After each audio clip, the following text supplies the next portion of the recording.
There was a moment from last night's mayoral debate when Karen Bass attacked Nithya Raman for not having the endorsements of her fellow city council members.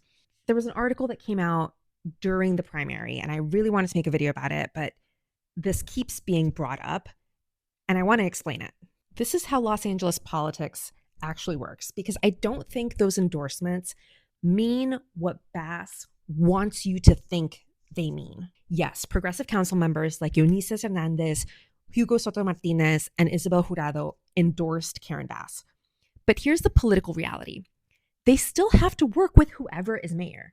The mayor proposes the city budget. The mayor has enormous influence over what resources make it into your district. And historically, incumbent mayors in Los Angeles are very difficult to beat.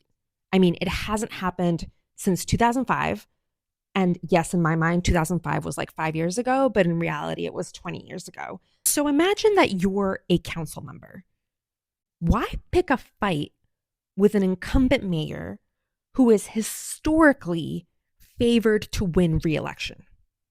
There's very little political upside and potentially a lot of downside. Because if your challenger loses, guess who you have to walk into City Hall and negotiate with the next morning? The mayor you just tried to remove from office. And let's talk about the elephant in the room. Karen Bass does not exactly seem to be taking Nithya Raman's challenge in stride. When Nithya pointed out that Bass herself appointed her to the outside boards that take her away from city council meetings, Bass shot back, "Are you getting ready to resign? I will accept your resignation." That's not exactly giving, "Don't worry, I won't hold your endorsement against you" vibes. And this is why I think the endorsements tell us less about whether progressive council members believe Nithya can lead and more about the realities of power at City Hall. There's one elected official that I do want to give credit to, Los Angeles City Controller Kenneth Mejia. Now, he's in a totally different situation. Mejia won his reelection with more than 60% of the vote. Kenneth doesn't need the mayor to protect his political future. He used that advantage to turn around and endorse Nithya Raman.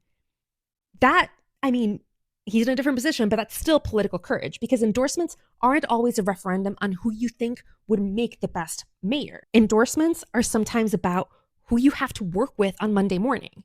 So when Karen Bass says, "Your colleagues didn't endorse you," my question is, did they choose Karen Bass because they think she's the better mayor, or because challenging an incumbent mayor is a risk they simply can't afford to take?